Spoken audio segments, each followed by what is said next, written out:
नमस्कार, मी अमृता दीक्षित। आम्ही ठाणेकर वृत्तवाहिनीमध्ये आपणा सर्वांचं स्वागत सादर करीत आहोत आतापर्यंतच्या ठळक घडामोडी। उत्तराखंडमध्ये अडकलेल्या मराठी पर्यटकांच्या मदतीसाठी उपमुख्यमंत्री एकनाथ शिंदे यांनी आपला मदतीचा हात पुढे केला आहे। उत्तराखंडमध्ये दरड कोसळून रस्ते बंद झाल्याने तिथे अडकून पडलेल्या मराठी पर्यटकांपर्यंत मदत पोहोचवण्याची विनंती त्यांनी उत्तराखंड सरकारकडे केली आहे। देवभूमी उत्तराखंडमध्ये गेल्या काही दिवसांपासून पावसाने थैमान घातले आहे। या ठिकाणी ढगफुटी अदृश्य पाऊस पडल्याने नद्यांना प्रचंड पूर आला असून दडी कोसळून वाहतुकीचे रस्ते बंद झाले आहेत। अशात उत्तराखंडमधील यमुनोत्री धामच्या जानकी चट्टी गावात 28 जूनपासून सुमारे 150 मराठी पर्यटक अडकून पडले आहेत। त्यांच्या परतीच्या मार्गावर दरड कोसळून रस्ते वाहून गेल्याने परिस्थिती पूर्वपदावर येण्यासाठी अजून 8 दिवस लागण्याची शक्यता आहे। त्यामुळे आपल्याला मदत करावी अशी मागणी मराठी पर्यटकांनी सरकारकडे केली होती। या मागणीची दखल घेऊन उपमुख्यमंत्री शिंदे यांनी पावसाळी अधिवेशनातील आपल्या व्यस्त कार्यक्रमातून वेळ काढत उत्तराखंड येथे अडकलेल्या आकाश जाधव या पर्यटकासोबत फोनवरून संवाद साधला। यावेळी त्यांनी त्यांची विचारपूस करून शक्य ती मदत त्यांच्यापर्यंत नक्की पोहोचवली जाईल असे सांगून त्यांना धीर दिला। तसेच कोणतीही मदत लागल्यास आपल्याला संपर्क करावा असेही सांगितले। आता मी तिथल्या आकाश जाधव आहेत आपले टुरिस्ट महाराष्ट्रातले, त्यांच्याशी बोललो। ते म्हणाले आता यमुनोत्री धाम जवळ जानकी चट्टी तिथं ते लोक आहेत 20-25 लोक, आणि तिथं आता पूर्ण बंद आहे तिथला रस्ता, आणि पूर्णपणे त्यांचं ते लँडस्लाईड झालंय तिथं। तर तिथं आपल्याला लोक पाठवून त्यांना मदत केली पाहिजे।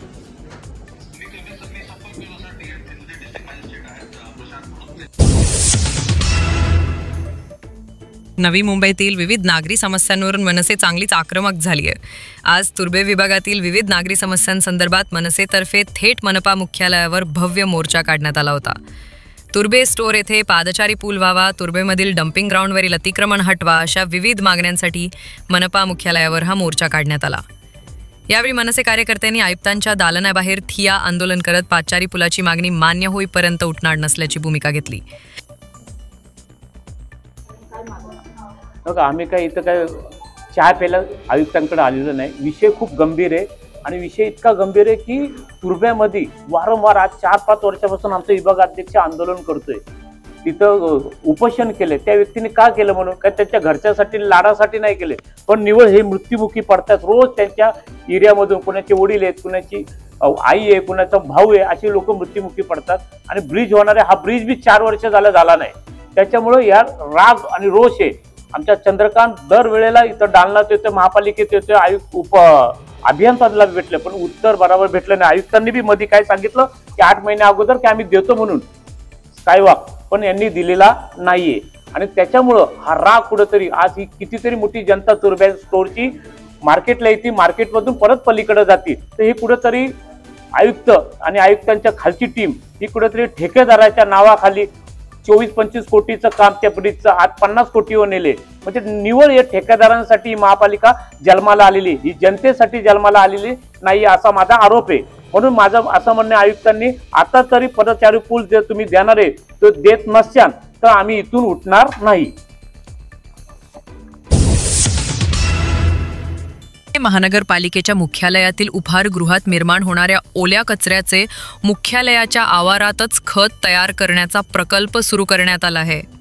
घन कचरा व्यवस्थापन विभागातर्फे या प्रकल्पाचे व्यवस्थापन करण्यात येत आहे। इंडियन पोल्युशन कंट्रोल असोसिएशन मार्फत स्वर्णलता मदरसन ट्रस्टच्या CSR निधीतून हा प्रकल्प राबवला जात आहे। मुख्यालयाच्या आवारात या उपक्रमांतर्गत प्रत्येकी 400 लिटर क्षमतेचे 4 कंपोस्टिंग एरोबिन युनिट्स बसवण्यात आले आहेत।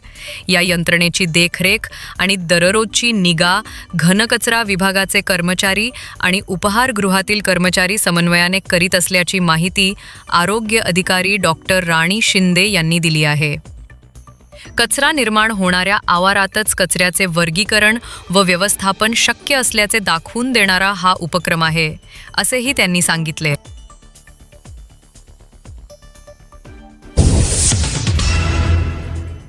भिवंडी वाडा रस्त्यावरील दुरवस्था सर्वांच्या चिंतेची बाब बनलीय। या विरोधात भारतीय जनता पार्टी वतीने अनगाव येथे रास्ता रोको करण्यात आला। 1 तास चाललेल्या आंदोलनामुळे या मार्गावर दोन्ही बाजूने वाहनांच्या लांब रांगा लागल्या होत्या। रस्त्यावरील खड्डे तात्काळ भरावेत, काळ्या यादीत टाकलेल्या ठेकेदारांवर कारवाईचा निर्णय व्हावा, या मागण्यांचे निवेदन देऊन आंदोलन स्थगित करण्यात आले।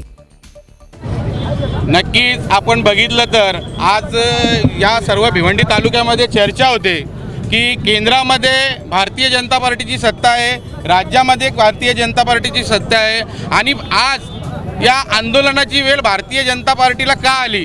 पण मी त्यांना या ठिकाणी सांगू इच्छितो की भारतीय जनता पार्टीचं सरकार असताना त्यांना या रोडसाठी जवळजवळ 881 करोडचा निधी दिलेला आहे आणि तो निधी देऊन मंजुरी करून त्याचं शासन निविदा झालेला आहे, टेंडर झालेलं आहे, पण टेंडर होऊन त्याचं उद्घाटनही झालेलं आहे। परंतु या भ्रष्ट ठेकेदारांनी आणि भ्रष्ट अधिकाऱ्यांनी या कामाकडे पाठपुरावा केला, निकृष्ट दर्जाचं काम केलं। कुठल्याही किती लोकांची इथं जीवितहानी झालेली आहे, जवळजवळ 81 लोक या ठिकाणी मृत्युमुखी पडलेले आहेत आणि त्याच्यामुळे यांच्यावर कोणाचा अंकुश नसल्यामुळे आम्हाला जाब विचारण्याचा अधिकार नाही का, हा मी सवाल करतोय। आता आम्ही जाब विचारू शकत नाही का? आज लोकांचे घरं उद्ध्वस्त झाले आहेत, घरचे करते पुरुष आज मृत्युमुखी पडलेले आहेत। तेच सांगायचं आहे की मागच्या वेळेला अधिवेशनामध्ये त्यांच्या विरुद्ध ब्लॅक लिस्टमध्ये त्यांना टाकण्यासाठी ठराव घेतलेला आहे, पण तो अजून पारित केलेला नाही। तोच पारित करण्यासाठी आम्ही इथे आंदोलन केलेलं आहे।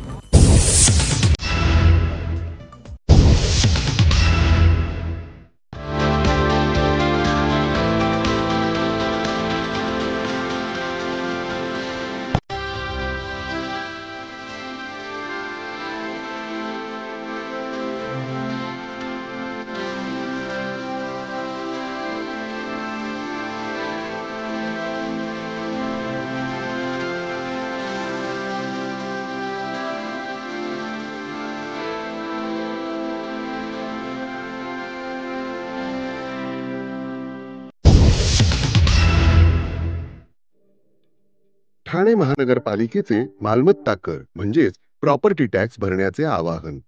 सन 2022-23 या आर्थिक वर्षाचे मालमत्ता कराचे म्हणजेच प्रॉपर्टी टॅक्सचे बिल ठाणेकर करदात्यांना महापालिकेमार्फत आर्थिक वर्षाच्या सुरुवातीस म्हणजेच माहे एप्रिल 2022 मध्ये देण्यात आलेले आहे। तथापि अद्यापही काही करदात्यांनी मालमत्ता कर महापालिकेकडे जमा केलेला नाही। सध्या आर्थिक वर्षाचा अंतिम टप्पा सुरू झाला आहे। मालमत्ता कर वसुलीसाठी महापालिकेतर्फे कडक कारवाई हाती घेण्यात आली आहे। या अंतर्गत जंगम मालमत्ता, टीव्ही, फ्रीज, वाहन व इतर जप्त करणे तसेच स्थावर मालमत्ता वॉरंट बजावून जप्त करण्यात येत असून मालमत्तेचा जाहीर विक्रीद्वारे लिलाव करून कराची रक्कम वसूल करण्यात येत आहे। मालमत्तेस पाणी पुरवठा करण्यात येणार। विरार लोकलमध्ये एका महिलेला रक्त पडेपर्यंत बेदम मारहाण केल्याची घटना ताजी असतानाच पुन्हा डोंबिवलीमध्ये सकाळी डोंबिवलीवरून CSMTला जाणाऱ्या लोकलमध्ये महिलांची हाणामारी पाहायला मिळाली। एकमेकींना मारहाण करत असल्याचा व्हिडिओ सोशल मीडियात व्हायरल झालाय।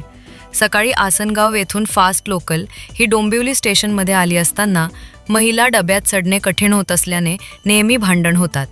यावर आता रेल्वे प्रवासी संघटना आक्रमक झाली असून रेल्वे प्रवासी संघटनेच्या महिला पदाधिकारी व कार्यकर्त्यांनी महिला डबे वाढवावे व महिलांबाबतच्या इतर सोयीसाठी पावसाळी अधिवेशन सुरू असून महिला आमदारांनी रेल्वेचा महिला प्रश्न मांडावा आणि महिलांना न्याय मिळवून द्यावा अशी मागणी केली आहे। आज डोंबिवलीला 8:20ला साधारण आसनगाववरून आलेली ही जलद ट्रेन होती जी CST दिशेने जाणार होती। त्या गाडीतील ही घटना आहे आणि काही दिवसापूर्वी विरारमध्ये जी घडलेली घटना होती ती पण लेडी स्पेशलमधली होती। याचा अर्थ असाच होतोय की महिलांना कुठेतरी महिलांचे डबे कमी पडत आहेत आणि त्यामुळे त्यांना जो मानसिक त्रास होतोय त्याच्यामुळे त्याचा हा अतिरेक या भांडणामध्ये होतोय आणि याची दखल मागील कित्येक वर्ष आम्ही शासनाकडे घ्यावी, रेल्वे प्रशासनाने घ्यावी म्हणून आम्ही पाठपुरावा करतोय, पण याबद्दल कोणालाही गांभीर्य वाटत नाहीये। आज पुरोगामी महाराष्ट्र आपण म्हणतो आणि तिथे आपण महिलांच्या सक्षमीकरणासाठी खूप काही महिलांकरिता केलेलं आहे, त्यांच्या प्रगतीसाठी त्यांना बरीच दारं उघडी केली आहेत.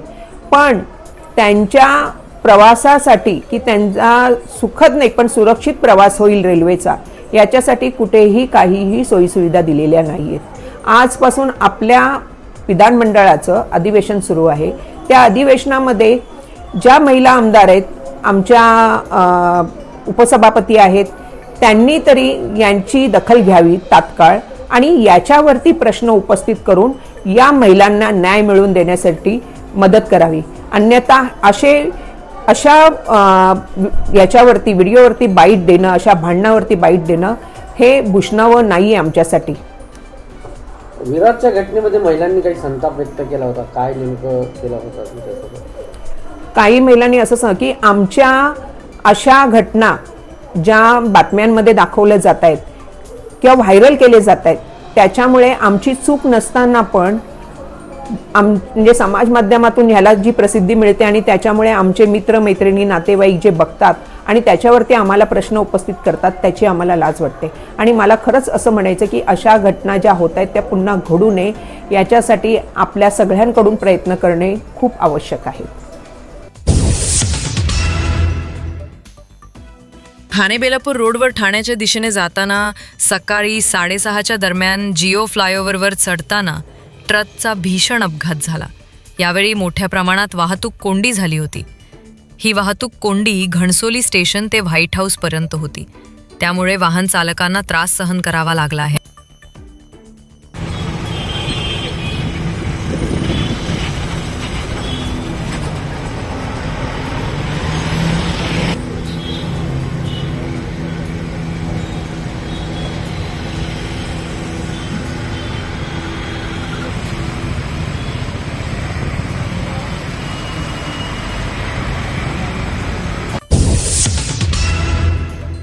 आषाढी यात्रेच्या निमित्ताने पंढरपुरात लोकरी घोंगडी विक्रीची दुकाने सजली आहेत. वारीत लोकरी घोंगड्यांना मागणी असते. लोकरीपासून तयार करण्यात आलेल्या घोंगड्यांना चांगली मागणी असते. दिवाळीला विठुरायाला घोंगड्याचा पोशाख केला जातो, त्यामुळे भाविक घोंगडी खरेदी करतात. पांढरे, काळे, पट्टयाचे अशा प्रकारची घोंगडी बाजारात विक्रीसाठी आली आहेत. 500 रुपयापासून ते 2000 रुपयांपर्यंत घोंगडी विकली जात आहे. हातावर विणलेली घोंगडीची किंमत अधिक आहे. येथील घोंगडे गल्लीतील घोंगडीची दुकाने सजली आहेत.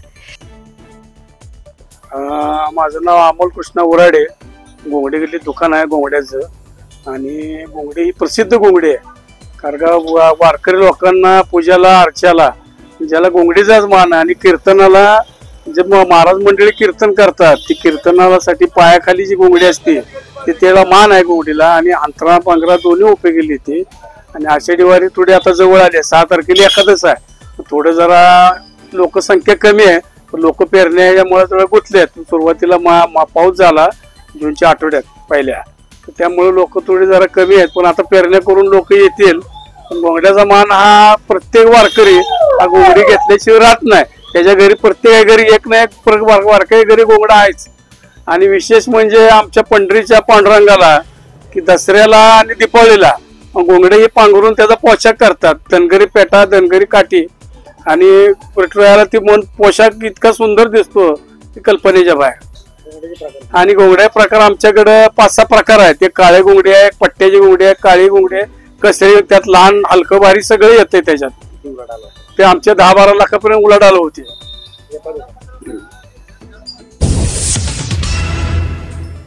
नमस्कार, मी डॉक्टर पल्लवी नाईक.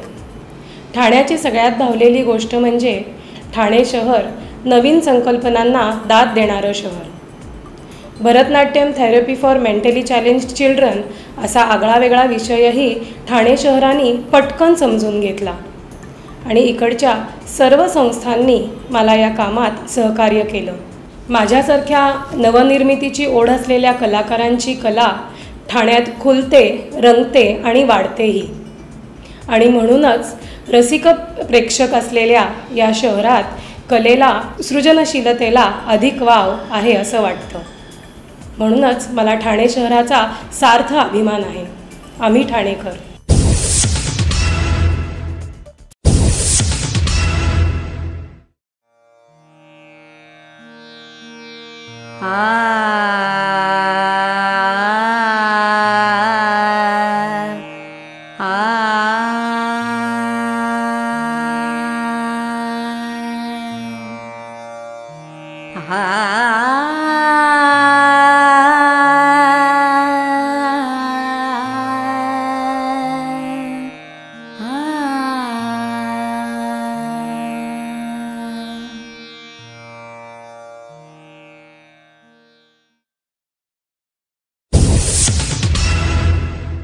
आम्ही ठाणेकर.